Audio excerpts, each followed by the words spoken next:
और अब मैं बुलाने जा रहा हूं no entry Singh is king welcome Bhool Bhulaiyaa 2 जैसी कई धमाकेदार फिल्में देने वाले मिस्टर अनीस बज़्मी।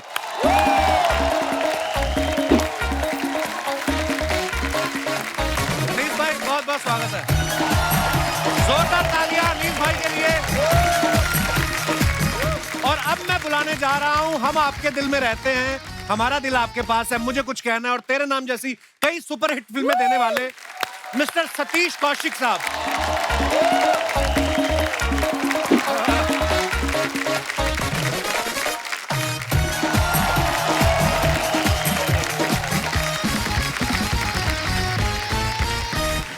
इंदु सर, अनीस भाई, सतीश सर, बहुत बहुत स्वागत है आप तीनों का और नए साल की ढेर सारी शुभकामनाएं। सेम आप सबको भी।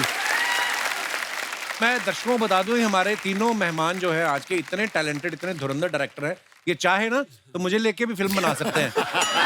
बनाते नहीं वो अलग बात है। सर आप बहुत बहुत स्वागत, आइए विराजमान हो जाइए। जोरदार तालियां हमारे मेहमानों के लिए। अच्छा, आप सब जानते हैं इंदु सर जो हैं बेसिकली गुजराती हैं, अनीस भाई भी बेसिकली गुजराती हैं। ये हैं तो पंजाबी लेकिन ये भी गुजराती हो चुके हैं। हर तरफ से धंधा पकड़ रहे हैं ये।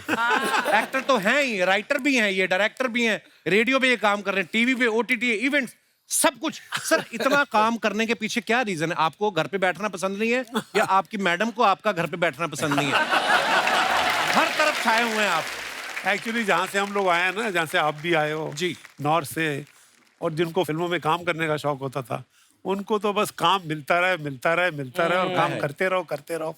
यही आपकी इच्छा होती है और हम सब उसी को बिलोंग करते हैं। अनीस भाई, कभी कभी इंसान दूसरे को देख के मन में आ ही जाता है। सतीश सर को देख के कभी आपके मन में नहीं आया कि यार डायरेक्टर ये भी है, डायरेक्टर मैं भी हूँ, अगर ये भी एक्टिंग कर सकते तो मैं क्यों नहीं कर सकता? नहीं, मुझे कभी ऐसा मतलब बिगनिंग में, स्टार्ट में मैंने छोटे मोटे काम वाम किए थे 1-2 फिल्मों में जहाँ मैं राइटिंग कर रहा था। डायरेक्टर ने बोला भाई एक्टर नहीं आया आप कर लो। अच्छा। तो करता था मैं, लेकिन हमेशा मुझे लगा कि भाई ये बड़ा मुश्किल काम है एक्टिंग का, ये मुझे थोड़ा, मैं पीछे रहूंगा। और आप इतने इतने बड़े एक्टर्स को समझाते हैं, जैसे मैंने इंदु सर का भी देखा, कब से बेटा, दिल के टाइम पे आप, और आपने इतना मेंटेन करके रखा अपने आप को, चमक भी इतना रहे इंदु सर आप। आपका मन नहीं किया क्या कि ये मैं जो अनिल कपूर को समझा रहा हूं कि ऐसे माधुरी के साथ रोमांस करना है, मेरे दिमाग में है, मैं क्यों नहीं कर सकता? कभी मन तो किया होगा इंदु सर? हाँ, 1-2 बार किया, लेकिन फिर बीवी को देख के वापस आ गया।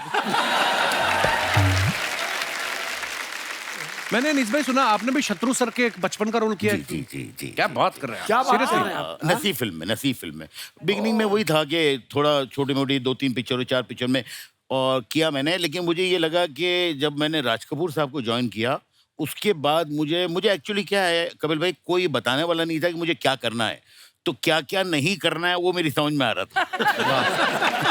क्या करना है, हाँ। अनीस भाई पैसे गिन लिए सारे? जो भूल भुलैया 2 के 300 करोड़ हुए वो? नहीं, काश मैं मतलब इसमें प्रोड्यूसर भी होता। तो हाँ, अभी हमारा काम यह है सर कि मुझे लगता है, मुझे कई अभी बिजनेसमैन मिले तो वो बताए कि सर हमने ये एक फैक्ट्री खोली है आज से 20 साल पहले और थोड़ी मेहनत की और अब काम चल रहा है। तो वो एक फैक्ट्री खोलकर आराम से हमारे यहाँ है कि हर वक्त हमको एक नई जमीन खरीदनी है, मतलब स्क्रिप्ट बनानी है, एक फैक्ट्री खोलनी है और फिर वो फैक्ट्री मालिक को देकर निकल जाना है। क्या बात! और ये ऊपर वाले ने आपको सर दिया है ऐसा टैलेंट। अच्छा, सतीश सर को आपने कितने क्यूट फनी कैरेक्टर्स में देखा है? आपने कैलेंडर के कैरेक्टर में देखा है, पप्पू पेजर के कैरेक्टर में देखा है, शराफत अली के कैरेक्टर में देखा है, और फिल्मों से जैसे ये ओटीटी में आए इनके धार्मिक मुंह से अधार्मिक वचन सुनने को मिले। पहली बार मेरे को विश्वास नहीं हुआ सतीश सर गालियां दे रहे हैं। तो सर ये स्क्रिप्ट में देते हैं आपको या डायरेक्टर ये बोलता है कि ये है आपकी स्क्रिप्ट, गालियां स्वाद अनुसार? भाई तो ऑफ कोर्स डायरेक्टर और राइटर ने जो लिखा होता है जी वो देते हैं। और दूसरा कई बार क्या होता है ना, एक्टर हो चाहे वो डायरेक्टर हो, अपनी ऑडियंस को शॉक करना बहुत जरूरी होता है। जैसे आप शॉक हुए कि कैसे धार्मिक मुंह से धार्मिक वर्ड निकल रहे हैं जी। तो ये ऑफ कोर्स डायरेक्टर देता है कि आपको इस तरह का किरदार करना है, तो उसको करने की कोशिश की और अलग तरह के किरदार कर रहा हूँ असल में, जो लोगों को पसंद भी आ रहे हैं। इसलिए मैंने मुंडवा भी लिया कि इससे पहले कोई मेरे बाल नोचे मैं खुद ही गंजा हो जाऊं। और आप जो भी करते हैं बहुत बहुत कमाल करते हैं सतीश सर। और बड़ा मौका मिल जाता है कि दिल में तो होता है कई लोगों को गालियां देना, आदमी दे नहीं पाता, तो चलो रोल आ गया भड़ास तो निकालो। भड़ास निकाल लो। हालांकि नॉर्मल लाइफ में होता है ऐसा हाँ, सतीश, है ना कि गालियों लोग की बिना क्या बात करते हैं? Actually। बिल्कुल बिल्कुल। सही बोला। गालियां जो है, मुझे लगता है कपिल भाई, हम लोग डायलॉग लिखते हैं ना, तो मैं तो लिखता हूँ अपने दिल में, काफी गालियां आती है तो लिखता हूँ। और मुझे लगता है कि अगर गालियां अलाउड होती है तो वो जो एक्सप्रेशन गालियों में आते हैं ना, वो डायलॉग में कभी नहीं आते। राइट, नहीं बिल्कुल ट्रू फैक्ट है ये। अच्छा, आप इंदु सर की पहली फिल्में देखो आप, राजा, बेटा, मन, रिश्ते, फिर ये शरारती हो गए, फिर धमाल, मस्ती, मस्ती। ग्रेट ग्रैंड मस्ती, ये सब आना शुरू हो गया। और फिर सडनली थैंक गॉड के साथ ये फिर से धार्मिक हो गए। आप मानते हैं इंदु सर, ले दे के इंसान बाद में फिर धार्मिक हो ही जाता है। ऐसी बात नहीं है, अब वापस शरारत पे उतरूंगा। ये अच्छा। थोड़े एक मौका था शरीफ होने का, अब फिर बदमाश हो जाएंगे, घबराऊं मत। हटेंगे नहीं आप? नहीं। बिल्कुल सर, हम चाहते भी नहीं आप हटें। इंदु सर, जब आपने धमाल बनाई थी, उसमें एक भी एक्ट्रेस नहीं थी, हीरोइन नहीं थी, जी, सारे ही लड़के थे। धमाल 1 में। हाँ, तो ऐसी ऐसी जब फिल्में होती हैं जिसमें कोई एक्ट्रेस ना हो, तो एक्टर्स टाइम पे आ जाते हैं। एक्टर्स छोड़ो, आप खुद टाइम पे पहुंच जाते हो। हाँ, तब रोते धोते लेकिन काम कर गए और बहुत अच्छा काम कर गए। हाँ। और मेरी धमाल 1 वाज द बेस्ट धमाल। हाँ, एक्चुअली। एग्री? अच्छा, अनीस सर ने भी जब फिल्म बनाई, रोमांटिक फिल्म प्यार तो होना ही था, इतनी खूबसूरत फिल्म, उसके बाद इन्होंने कॉमेडी फिल्में बनाई, रोमांटिक फिल्में बनानी छोड़ दी। सर, उसके बाद आपका रोमांस से विश्वास उठ गया या किसी ने बोल दिया था कि अनीस डोंट बज मी? नहीं, क्या है कपिल भाई कि मैंने वो प्यार तो होना था बनाई, और उस वक्त मैं एक फिल्म लिख रहा था, सस्पेंस थ्रिलर दीवानगी। अच्छा जी। तो मुझे बहुत वो कमाल की फिल्म थी वो। बनाने में बीच में, मतलब वो फिल्म के हिट होकर दूसरी पिक्चर बनाने में 3 साल लगे, क्योंकि सब लोग ये चाह रहे थे कि मैं रोमांटिक फिल्म ही बनाऊं। यहाँ तक कि फिल्म का जो ट्रायल देखा था यश जी ने, तो यश जी ने मुझे एक बड़ा कॉम्प्लीमेंट दिया था। बोले, अनीस यार, तुम बहुत अच्छी तरह से रोमांटिक फिल्म बना सकते हो, ये छोड़ना नहीं। उसके बाद मैंने सेकंड पिक्चर जो बनाई अपना दीवानगी, तो वो सस्पेंस थ्रिलर थी। तो फिर बहुत सारी फिल्में आई सस्पेंस थ्रिलर, लेकिन उस टाइम पे मैं बनाना चाह रहा था कॉमेडी, तो फिर मैंने लिखी नो एंट्री, और फिर नो एंट्री बनाई। क्या बात है, तो No Entry। हाँ, तो बीच में 3-3, 4-4 साल का गैप रहा, सारी हिट होने के बाद भी। तो फिर उसके बाद मैंने बोला कि एक काम करते हैं भाई, कुछ सोचना नहीं है, जो उस टाइम पे लगेगा वो करेंगे। तो अभी मैं कॉमेडी भी कर रहा हूँ, बीच में अभी जो शुरू करूंगा एक एक्शन कॉमेडी बना रहा हूँ। तो अभी हॉरर मैंने कभी बनाया नहीं था जी। तो ये भूल भुलैया जो है वो मैंने बोला ऐसी हॉरर लोग हंस के मर गए उसको देख के। Comedy horror. पर कपिल, मैं आपको एक बात बताऊं, ये अनीस बज़मी जो है ना, बहुत जो होते हैं ना कि फिल्म के आदमी होते हैं, क्योंकि जिसने राज कपूर के साथ काम किया हो, आप समझ लो कि उसकी सेंसिबिलिटी कमर्शियल सिनेमा के बारे में क्या होगी। बिल्कुल। जावेद साहब मुझे एक किस्सा बताते हैं कि वहां से कुछ ऐसा हुआ, किसी स्पीच लिखने के लिए या कुछ सीन लिखने के लिए, वो कुछ ऐसा आया कि उनको भेजा गया कि हमारे एक असिस्टेंट ने लिखा है, पर जावेद साहब आप इसे ठीक कर दीजिए, इसे ठीक कर देंगे तो हमको वो अच्छा हो जाएगा। तो वो अनीस बज़मी एक यंग राइटर का लिखा हुआ कोई पीस था, वो जावेद साहब के पास आया ठीक करने के लिए। जावेद साहब मुझे बताया कि मैंने वो पढ़ा और मैंने उनसे कहा कि इसमें से एक वर्ड मत चेंज कीजिएगा, बिकॉज यंग लड़के ने कमाल का लिखा असल में। क्या बात है। और दूसरा किस्सा मुझे ये याद है कि एक्चुअली मैंने इनको अंदर बोला था, हम 14, 15, 16 हैं। अच्छा। आप समझते हो 14, 15, 16 नहीं ना, किसी को पता? हमारी उम्र नहीं है। वैसे दिल से तो हम 14, 15, 16 हैं असल में, लेकिन मैंने 14 पिक्चरें डायरेक्ट की हुई हैं, इन्होंने 15 पिक्चरें डायरेक्ट की हुई हैं, और इन्होंने 16 पिक्चरें डायरेक्ट की हुई हैं। अनीस बज़मी यंग राइटर, ये मेरे घर पे यारी रोड में रहता था, 1 बेडरूम हॉल में। ये मेरे को स्वर्ग एक पिक्चर बनी थी जिसमें मैंने पहली बार काम किया था, डेविड धवन की पिक्चर थी एज ए राइटर। ये मुझे सुनाने आए, इन्होंने कपिल जो रोल सुनाया और स्क्रिप्ट सुनाई ना, पढ़ पढ़ पढ़ पढ़ पढ़ पढ़ पढ़, तो उन दिनों में हम डायरेक्टर बनते, मैं यार तू साला क्या सुनाता है यार। और ऊपर से पिक्चर की कहानी इसने कोई 5 से 7 मिनट के अंदर, और तब अनीस ने बोला था कि सर पिक्चर की कहानी वो होती है जो 5 मिनट के अंदर सुना दो और बंदे के समझ में आए ना, तो इसका मतलब करेक्ट कहानी है। क्या बात। तो ये अनीस और वो घर मेरे लिए लकी बहुत था, वो बहुत लकी था, बिकॉज ये दोनों डायरेक्टर आज बैठे हुए हैं। अनीस स्वर्ग की पिक्चर सुनाने आया था, और मैं अपनी दिल मैं अपनी दिल इनको सुनाने इनके घर पे गया था। मैं बोला, सतीश मैंने एक कहानी लिखी है यार, सुन कैसी है। तो और इन्होंने उसकी सुना। कहानी में बैठे थे हम लोग, हाँ। मतलब कि यार इसके अंदर क्या सीन होने चाहिए, राय के Correct. लिए आए थे। तो उन दोनों में बड़ा मिला जुला काम होता था। आजकल तो 1.5 डायलॉग किसी से शेयर नहीं कर सकते, आप कहीं चला ना जाए कहीं यार। इवन अनुपम खेर ये रोल करने तैयार नहीं थे मेरे ख्याल से। आपने अनुपम खेर को डांटा था। मैंने अनुपम को बोला इंदर कुमार के साथ काम कर, अच्छा, क्योंकि इंदर कुमार के सीन जो है ना वो यहाँ से परे होते हैं। वो कंजूस आदमी का रोल था। कितना कितना खूबसूरत करेक्टर था। और अपना वो पता चलता है कि इतना कंजूस है कि चाय में मक्खी गिर जाती है और उसको मक्खी निकाल के चूस- भी चूस अब ये गुजराती कमर्शियल सिनेमा का जो जो होता है ना कमर्शियल डायरेक्टर, वही सोच सकता था ये। अच्छा, अनीस भाई भी एक्टर से वो काम करा लेते हैं जो बंदा सोच भी नहीं सकता। आप देखो वेलकम में जो उदय भाई का करेक्टर था, नाना पाटेकर साहब ने किया, उनको हमने इतने सीरियस सिनेमा में देखा है। Mind blowing. ये अनीस भाई कैसे आपके दिमाग में आया कि नाना पाटेकर साहब को उदय के करेक्टर के लिए मान गए थे पहली बार में वो? नहीं, क्या है कपिल भाई कि मुझे हमेशा, मतलब मैं हमेशा तो उनको बहुत बड़ा फैन रहा हूँ। तो मुझे लगता था यार जिस दिन ये कॉमेडी करेंगे, ये कमाल कॉमेडी करेंगे, बहुत सारे लोगों को बताएंगे कि कॉमेडी कैसे की जाती है। वाह। वाह। तो मैंने उनको फ़ोन किया, लेकिन वो हैं तो मतलब जिस तरह की आपको पता है, मैंने फ़ोन किया, मैंने नानी जी आपसे मिलना है। काय को? मैंने बोला फिल्म सुनानी है। तो खैर मैं गया उनसे मिलने। तो बोले कि हाँ क्या है, नहीं तो मेरे को कहानी नहीं सुननी है, तू अपनी माँ की कसम खा के बोल कि ये फिल्म मेरे लिए ठीक है, मुझे करनी चाहिए।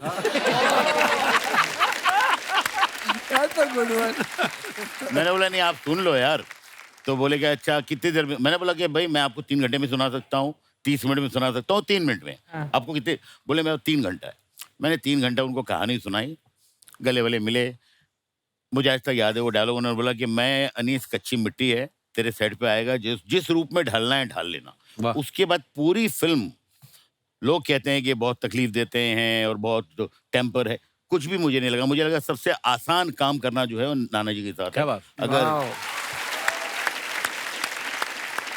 अनीस भाई वो क्या किस्सा था, विजय राज ने कोई गलती से आपकी स्क्रिप्ट फाड़ दी थी, क्या हुआ अरे था वो? हाँ, नहीं क्या हो गया सर कि मेरी फिल्म में के कई ऐसे सीन हैं जो मैं 11th आवर पे मैंने लिखे हैं। अच्छा जी। हाँ, जैसे नो एंट्री का जो क्लाइमैक्स है वो कभी भी नहीं था, शूटिंग तक नहीं था। अच्छा उसके जी। अलावा वेलकम का जो क्लाइमैक्स है, तो वेलकम में वो एक सीन था घोड़े वाला जिसमें नाना जी घोड़े पे बैठे हुए हैं। तो वो सीन जो है जब लिखने बैठता था, अच्छा मैं कल लिखूंगा। और वो दिन आ गया जब शूटिंग है, तो मैं रास्ते में जब जा रहा था लोकेशन पे तो मैं लिख रहा था, और मैं उर्दू में लिखता हूँ। तो मैंने वो किसी तरह कंप्लीट करके मैंने असिस्टेंट को दिया कि भाई अच्छा वो उसमें तो एक ही आदमी है जिसको उर्दू आती है, वो समझा रहा है, वो लिख रहे हैं वो लोग। अच्छा। और मैं नाना जी और बाकी अनिल जी है और अक्षय एंड कतरीना, इन सबको चलिए शुरू करते हैं। और मैंने पूरा सीन सुना दिया, आप ये बोलिए। सीन का हो रहा है सर, हो रहा है, बस तैयार है। इतने में शॉर्ट रेडी हो गया। तो विजय राज जो है फिल्म में डायरेक्टर थे, तो उन्होंने बोला यार मेरे हाथ में कुछ चाहिए, तो वो असिस्टेंट ने वही सीन दे दिया। और उसमें उसको कुछ नहीं मिला डायरेक्टर, उसे। हाँ डायरेक्टर को बहुत गुस्सा आता है और वो फाड़ देता है, तो वो सारा सीन उसने फाड़ दिया। एक कॉपी है, सब बिखरे हुए। मैंने जैसे कट बोला सारे असिस्टेंट भागे, एक वो पुर्जा निकाला और उसको ज्वाइन कर रहे टेप से वैसे। तो लास्ट तक पिक्चर का सीन खत्म हो गया, शूटिंग खत्म हो गई, वो कंप्लीट हुआ नहीं। मेरे को भी एक बार मौका मिला सौभाग्य अनीस भाई के साथ काम करने का। फिल्म इनके दिमाग में होती है, मैंने कभी स्क्रिप्ट नहीं देखी इनके हाथ में, दिमाग में होती है और जो सीन चल रहा है लग रहा है उतनी देर में लाइटिंग हो रही है, फटाफट ये पेपर पे लिख के दे देते हैं। अनीस भाई कभी कभी आपको डर नहीं लगता कि यार सारे रेडी हो गए, सब एडी बोल देगा कि सर शॉट रेडी है और सीन अगर नहीं लिख पाया टाइम पे तो? या। नहीं टेंशन तो होती है कपिल भाई, लेकिन क्या होता है कि वो अगर एक आदमी सिर्फ डायरेक्टर है ना, तो उसको जरा ऐसा लगता है चलो भाई स्क्रिप्ट है, ये एक बिल्कुल बाइंड है और ये सही है। जब आदमी राइटर होता है तो उसको रात को जो चीज़ लिखी है वो सुबह ऐसा लगता है नहीं और अच्छी हो सकती है, तो वो चेंज होते रहता है। तो वो एक प्लस पॉइंट भी है एज अ राइटर होने का, और एक माइनस पॉइंट भी है कि कई मरतबा मेरी फिल्म के कई सीन जो बहुत अच्छे हुए हैं वो हमेशा मुझे लगता है मैंने 11th आवर पे ही लिखे हैं, वाह। चाहे वो हाँ ऑलवेज। अनीस भाई कभी ऐसा होता है कि 10-15 एक्टर्स का सीन आप कर रहे हो, आपने भी इतनी मल्टी स्टारर फिल्में बनाई, इंदु सर आपने भी, है ना, 10-15 एक्टर्स हैं, और बीच में 2-3 की कोई लाइन ही नहीं है, या तो वो परेशान भी करते हैं अनीस भाई, मेरा कुछ बहुत करो ना। बहुत बहुत बार ऐसा होता है सर। और कई मर्तबा उनको लगता है ये हम बोल देंगे तो आपको एज ए डायरेक्टर आपको एडिटिंग भी सोचनी पड़ती है कि अच्छा चलो ये तो आराम से निकल भी जाएगा। तो वो शूटिंग पे हाँ तो बड़ा चालाक होना पड़ता है। हाँ तो वो है। और वो शूटिंग पे भी आपका जो है ना थोड़ा ऐसा चलता रहता है, अच्छा ये काट दूंगा, ये काट दूंगा, ये काट दूंगा। अच्छा, उस समय आप करने देते हो कि चल कर ले फिर तो। बट मैं आपको बताऊं, कुछ एक्टर्स जो है जो इनसिक्योर नहीं होते, अच्छे एक्टर्स होते हैं, उनके साथ बहुत अच्छा होता है। जैसे मैंने नाना जी और अनिल के साथ जब काम किया था, अनिल जी के साथ वेलकम, उसमें पीछे 3-4 बड़े अच्छे कैरेक्टर थे जिन्होंने सिर्फ मोहब्बत में, प्यार में मेरे साथ काम किया था। मुश्ताक खान और हाँ, ये वो बहुत- उनके रोल नहीं थे, ना या कोई डायलॉग था। तो मैंने कहा था मैं कुछ करूंगा, लेकिन अभी ये है कि दोस्ती यारी में आ गए थे। तो अभी कई मरतबा शॉट लगने के बाद मैं कहता था अच्छा नाना जी काम करिए, ये डायलॉग आप मत बोलिए, मुश्ताक भाई आप बोलिए। तो कई मरतबा सीन लिखा हुआ है नाना जी का और अनिल जी का, बट डायलॉग्स मैंने उन लोगों को सेट के ऊपर शूटिंग पे, पहला 2 टेक कुछ और हो चुका है, तीसरे टेक पे कुछ और है, तो इस तरह भी किया है। बट मुझे लगता है कि वो एक जादू ही होता है जब आप काम कर रहे होते हैं, उस नशे में रहते हैं, और थोड़ा इम्प्रोवाइज करना, थोड़ा चेंज करना, थोड़ा तो बहुत ऑर्गेनिक तरीके से सीन बनता है। अच्छा, आपने अरुणा ईरानी जी को इतनी फिल्मों में देखा है, वो मैं आपको बता दूं इंदु सर की बड़ी बहन ही है। फिल्म बेटा में अरुणा जी को पहली बार हमने नेगेटिव किरदार में देखा, जो परेशान करती रहती हैं, है ना। आपने जब उनको पहली बार ऐसा नेगेटिव किरदार ऑफर किया, उन्होंने कहा नहीं कि मैं कौन सा खड़ूस ननद बन के आपकी बीवी को परेशान किया है, मेरे को ऐसा रोल क्यों दे रहे हो? कैसे एकदम से आपने अरुणा जी को ऐसा रोल दे दिया? Aruna ji is like a father to us, तो अच्छा उनकी हम बहुत इज्जत करते हैं। उन्होंने ही हमको पाल पोस के बड़ा किया है, सब अच्छा भाई जी। बहनों को। तो आज भी अरुणा जी के सामने किसी की आवाज नहीं निकलती, ये एक फैक्ट है। अब मैंने क्या गलती की थी, मैंने एक कोई और लेडी को कास्ट कर लिया था उस रोल में। अच्छा और जी। अरुणा जी के दिल में लग रहा था कि यार इसने मुझे कास्ट नहीं किया और ये लेडी को कास्ट कर लिया। पर उसके अच्छा जी। पीछे एक कारण था, मैं भी वो आदमी इस दुनिया में है नहीं, तो मैं उनके प्रेशर में आके मैंने ये काम किया था। तो शूटिंग से 3 दिन पहले मुझे जावेद साहब का और शबाना जी का फोन आया, और उन्होंने मुझे फोन करके बोला इंदु जी आप यार बहुत ही मतलब ना समझ इंसान है। बोला क्या हुआ जावेद साहब, क्या हुआ, मेरे से कुछ गड़बड़ हो गई? बोला नहीं इंदु जी, आपके घर में इतना बड़ा स्टार है, आपने अरुणा जी को क्यों नहीं लिया? अच्छा। मैंने बोला यार कसम खुदा की मैं यही चाह रहा था, लेकिन वो जो ऊपर एक था वो करने नहीं दे रहा था। अच्छा। तो अब वो भी नहीं है इस पिक्चर में। मैं अब भी जाता हूँ, मैं उसी वक्त अरुणा जी के पास गया घर पे, उनको बोला डरते डरते अरुणा बहन वो रोल आपको करना है। 2 मिनट मेरे को ऐसा लुक दिए, मुझे लगा अभी एक झापड़ आने वाला है कि बाहर निकल, मेरे को नहीं करना है। ठीक है, इतना लेट क्यों आया? अच्छा। बोला जावेद साहब को फोन ही लेट आया बोलना था। बोला ऐसा ऐसा मैं करना चाह रहा था, लेकिन आप उस आदमी को जानते हो, तो वो राइटर थे उस पिक्चर के, तो वो मुझे बोल रहे थे ये मिसकास्ट हो जाएगा और तेरी पहली पिक्चर है, तू मरेगा, तो डोंट डू दिस। तो मैं आप ही के पास आना चाहता था। फिर उन्होंने रोल किया और उनको अवार्ड भी मिला। क्या तो बात? मुझे लगा जो उन्होंने हमारे लिए किया, तो जो उन्होंने हमारे लिए किया उसका इतना सा एक कण मैंने उनको वापस दिया। क्या बात है। बस सर, जिंदगी कट रही है, क्या कहें सर। जैसे आप सब हिंदी फिल्में बनाते हैं, मैंने बहुत बार देखा है जो एक्टर्स होते हैं ना, कई एक्टर्स, नॉट ऑल, कई एक्टर्स ऐसे होते हैं जो सिर्फ इंग्लिश में बात करते हैं। So what is my scene, हमारे शो पे भी कई ऐसे आते हैं। So where I am coming from, अच्छा उनको एक मैंने एक्टर के सामने बोल दिया सर आज हम तो दिहाड़ी कर रहे हैं। व्हाट इज दिस दिहाड़ी? मैंने कहा दिहाड़ी मतलब जो कमाने निकलते हैं हम। तो जब आपको कोई देहाती कैरेक्टर समझाना होता है, कोई ऐसे एक्टर आपको मिलते होंगे जो सिर्फ इंग्लिश में बात करते हैं, परेशानी नहीं होती उस समय? नहीं, मुझे तो काफ़ी ऐसे एक्टर्स मिले हैं एंड वो सिर्फ अंग्रेजी में ही बात करते हैं, और मुझे हमेशा ये लगता है कि ठीक है अच्छी बात है वो अंग्रेजी जानते हैं करते हैं, बट एक जिस तरह की फिल्म कर रहे हैं थोड़ा सा उनको कई ऐसे मिले मुझे, बट मैं उनको मैनेज कर लेता हूँ कि भाई कहाँ तक उनकी अंग्रेजी सुननी है और कहाँ हमको हमारा देसीपन लेके आना है। क्या बात। नवाज भाई एक बार इंटरव्यू दे रहे थे ना, तो कहते हैं केडी आके मेरे को इंग्लिश में समझा रही है, तो sir you know what the scene is, कहता मैंने कहा रे फिल्म हिंदी में बना रहे हो तो मेरे को हिंदी में समझा दो। वो होता है ऐसा। अनीस भाई के बारे में हमने सुना कि जब ये राज कपूर साहब को असिस्ट कर रहे थे, तो एक बार डर के बाथरूम में छुप गए थे। क्या हुआ था अनीस भाई? सर क्या है कि राज साहब जो हैं वो दिन में 3 या 4 शॉट लेते थे एंड बड़े खुश होते थे कि भाई 4 शॉट आज हो गए, 3 शॉट हो गए। अच्छा, इस तरह का था माहौल। लेकिन एक दिन जो है वो पता नहीं किस मूड में थे, कुछ 17-18 शॉट्स ले लिए एंड एक बड़ी खुशी का माहौल था पूरे सेट पे। राज साहब, सारे एक्टर्स थे और सारे असिस्टेंट, सब सब सब सब बहुत खुशी का माहौल था। करीबन उस खुशी में उन्होंने बोला रात को आज पार्टी है। अच्छा। तो बहुत आलीशान पार्टी वार्टी सब अरेंज हो रही है। कुछ 7:30 बजे मुझे लगा कि कुलभूषण खरबंदा जो थे उनको ड्रेस रॉन्ग दे दिया हम लोगों ने। तो मैंने, मेरे एक दूसरे असिस्टेंट थे राजीव कपूर, उनको बोला तो वो चुप हो गए। उसने तीसरे को बोला, तो 5 आदमी जो असिस्टेंट है वो सेट पे बहुत खुशी का माहौल है, सब खुश हैं, ये सिर्फ 5 लोग टेंशन में है कि अब क्या होगा। तो हमारे जो चीफ असिस्टेंट थे मिस्टर कलाचंद्र, उनको हम लोग ने बोला सर आप बता दो ना तो मार डालेंगे ये, क्योंकि राज साहब जो है यार बहुत जबरदस्त चीखना चिल्लाना, अरे बाबा। तो राज साहब की तरफ वो जा रहे थे, हम लोग धीरे धीरे गेट की तरफ आ रहे थे शूटिंग से। जैसे उनको बोला, राज साहब बहुत अच्छे मूड में थे, उनका खाली से रिएक्शन आया और उन्होंने बोला वेयर इज माय असिस्टेंट, चिल्लाया उन्होंने, हम लोग सब भाग गए। कोई यहाँ, कोई यहाँ, कोई यहाँ, कोई यहाँ। लेकिन अब यह है कि किसी तरह उन्होंने बुलाया, बहुत जितना बोलना था सबके सामने, जितनी बेइज्जती कर सकते थे जो वो हुई। और उसके बाद यह है कि रात को पार्टी भी है तो वहां पे भी जाना है।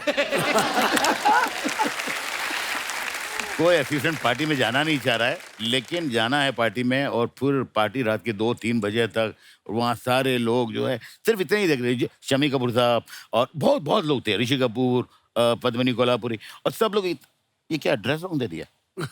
हर आदमी ऐसे देख रहा है जैसे पता नहीं मतलब कितना बड़ा क्राइम हो गया है।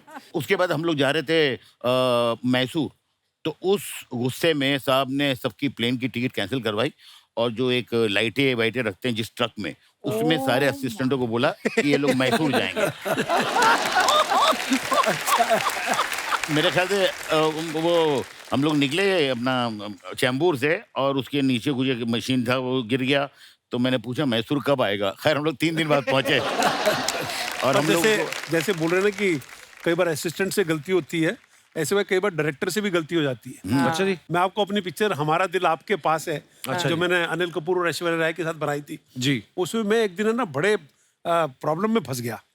मैं सीन शूट कर रहा था और मैंने उसमें एक रोल के लिए, हमारी एनएसडी की मेरी जूनियर है और बड़ी कमाल की गजब की एक्ट्रेस है मीता वशिष्ठ, ठीक है ना। तो मैंने ऐश्वर्या की एक फ्रेंड के लिए उनको फाइनल किया था और मैं हैदराबाद में सेट के ऊपर सीन शूट कर रहा था और 1 शॉट हो गया, 2 शॉट हो गए और शॉट लेते लेते और सीन करते करते मुझे ऐसा लगा कि मैंने मीता को गलत कास्ट कर लिया। क्यों? मेरे को लगा कि ये रोल जो है ना ऐश्वर्या के सामने ये कुछ स्ट्रॉन्ग, कुछ गलीबल पर्सनैलिटी चाहिए थी, कोई प्यारी पर्सनैलिटी चाहिए थी, and she had a strong presence, you know.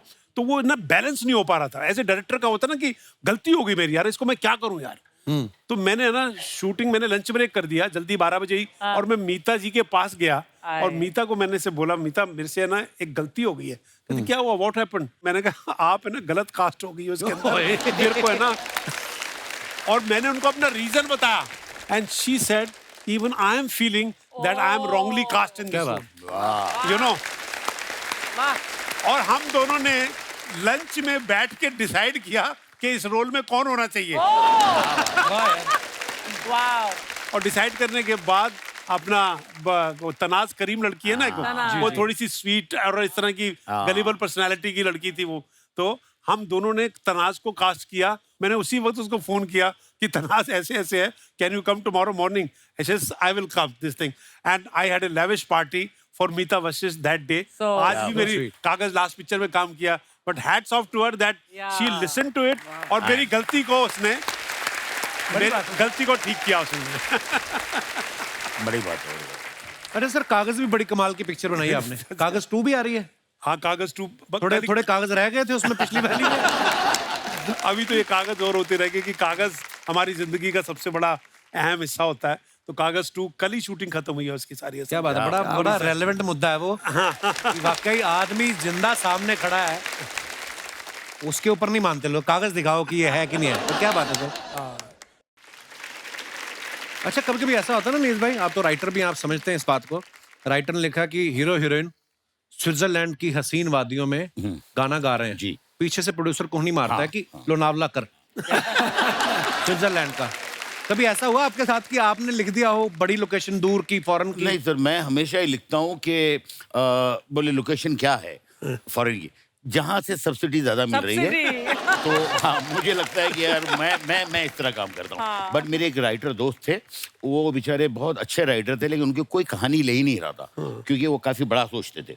तो उसके बाद धीरे धीरे उनकी समझ में आने लग गया, तो वो फिर सुनाना ऐसा शुरू किया था उन्होंने कि एक बहुत बड़ा बंगला है, अपना जुहू का जानकी कुटीर भी हो सकता है।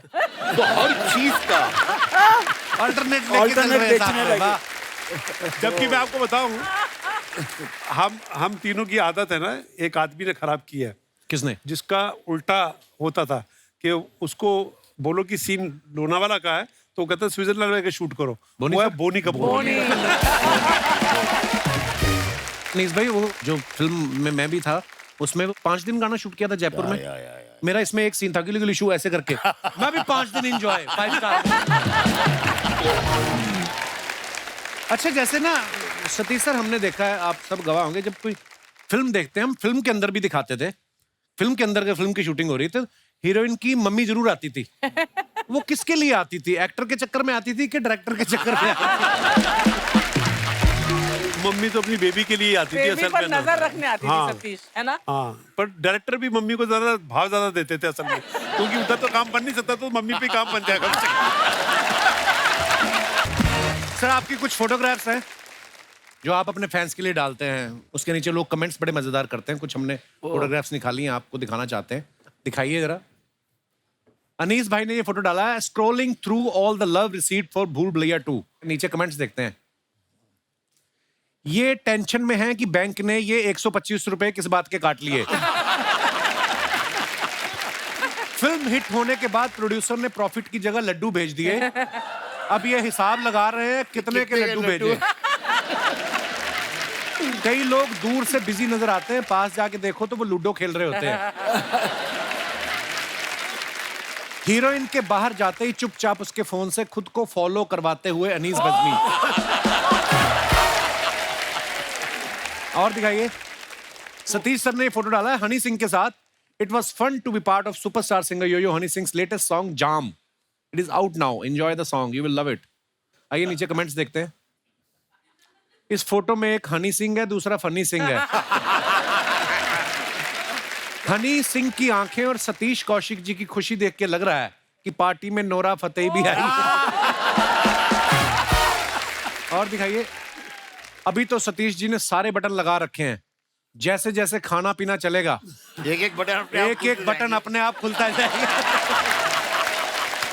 और दिखाइए, इंदु सर का अकाउंट नहीं है ये, उनकी डॉटर ने डाली है ये फोटो। सर, बड़ी हैप्पी फोटो है, हैप्पी फादर्स डे वाले दिन डाली गई है। To the coolest dad. आइए नीचे कमेंट्स देखते हैं। आपकी उंगली बता रही है कि आपने 2 पी है, लेकिन आपकी आंखों से पता लग रहा है अभी तक 4 हो चुके हैं। किसी ने रिप्लाई किया, भाई उनके हिसाब से तो वो 4 ही उंगलियां दिखा रहे हैं। और दिखाइए, अनीस भाई ने ये फोटो डाला है क्रिकेट खेलते हुए, हिट और miss, enjoying through a playful throwback. आइए देखते हैं कमेंट्स। सर, आपका एक्शन देखकर लग रहा है आपने क्रिकेट नहीं गिल्ली डंडा ज्यादा खेला है। बॉलर और फील्डर के लिए चेतावनी, जो भी इन्हें आउट करेगा वो फिल्म से आउट हो जाएगा। और दिखाइए, travelling to Dubai, miss travelling along with my best friend, work, friendship, family, friends, जय हो। हाँ जी, दिखाइए नीचे कमेंट्स। इनकी खुशी से लग रहा है कि ये दुबई से बैंकॉक भी निकलेंगे। और आगे दिखाइए, अनीस भाई ने फोटो डाला, throw back to a serious moment while shooting a comedy scene. दिखाइए कमेंट्स दिखाइए। कार्तिक आर्यन की शक्ल देख के लग रहा है अनीस जी ने स्क्रिप्ट में से उनका रोमांटिक सीन हटा दिया। कार्तिक ने ये चेयर हीरोइन के लिए रोकी थी, उस पे अनीस सर आके बैठ गए। अनीस सर सोच रहे हैं इससे हीरोइन का फोन नंबर तो जल्दी याद हो जाता है, स्क्रिप्ट याद नहीं हो रही। और दिखाइए, 90 minute morning walk and fit to go for shoot at Film City for Arbaaz Khan Patna Shukla, starring my favourite Raveena ji का टैग किया है। आइए नीचे कमेंट्स देखते हैं। गाड़ी को पार्किंग से निकलते देख सतीश जी पार्किंग का पैसा लेने पहुंच गए। सर मैंने भी वॉक करने का सोच रहा था, मगर आपको देख के मैंने विचार त्याग दिया। जब 90 मिनट की वॉक के बाद भी आपकी बीवी कहे 10 चक्कर मेरे साथ भी लगाओ। और दिखाइए। खत्म। अच्छा सर, आप तीनों डायरेक्टर हैं, कभी कोई ऐसा एक्टर कई बार हो जाता है ना, सुई अटक जाती है और एक रीटेक, 2 रीटेक और फिर वो कॉन्शियस हो जाता है, फिर 15-20, कोई ऐसा आपको हुआ हो आपके साथ और आपने सोचा हो कि मैं डायरेक्टर क्यों बन गया? कोई ऐसा भी हुआ आपके साथ कभी? अक्सर ऐसा होता है सर, क्योंकि मुझे लगता है कि बहुत ऐसे एक्टर्स हैं जो नहीं एक्टिंग जानते हैं, लेकिन एक्टर हैं वो। अच्छा। हाँ, नहीं जानते। तो जैसे मैं आपको बताऊं, अभी एक हमारी फिल्म थी जिसमें एक हीरोइन थी, तो उसका एक इमोशनल सीन था, तो उसकी जो ग्लिसरीन की बोतल है वो खो गई, तो वो इतनी टेंशन में आ गई, कहाँ है, कहाँ गई, कहाँ गई, कहाँ गई, क्योंकि उसे ये पता है कि अगर ये नहीं है तो वो रोने वाला सीन तो हो नहीं सकता है। Right. मैं तो ये कहता हूँ कि देखिए सर, ये मैं थक गया हूँ, ये 4 मरतबा शॉट ले लिया है, अगर 5वीं मरतबा आप कर पाएंगे तो ठीक है, वरना आपके ओवर शोल्डर से सामने अच्छा एक्टर खड़ा है, उसके ऊपर होगा। क्या बात। एक बार जोरदार तालियां हो जाएं इंदु सर, अनीस भाई और सतीश जी के लिए। सतीश सर, अनीस भाई, इंदु सर, इतना मजा आया आज Thank you आपसे very बातें much, sir. करके, Thank you so much. आपकी फिल्मों से जुड़े हुए किस्से सुन के। आई एम श्योर हमारी ऑडियंस ने बहुत मजा लिया है। एक बार जोरदार तालियां। Thank you Kapil, thank you very much sir, love you पाजी। हम तीनों ने बड़ा एंजॉय किया, लेकिन शुक्रिया। आज का ये खास मौका मैं जाने नहीं दे सकता। मैं लास्ट टाइम आया था कागज जी। फिल्म के प्रमोशन के लिए यहाँ पर, और कल ही मेरी कागज 2 की शूटिंग खत्म हुई है। अरे वाह, बहुत मुबारक। तो मैं आज आपके सामने कागज 2 का लोगो अनवील करना चाहता हूं कि कागज 2 पिक्चर का प्लीज लेके आइए।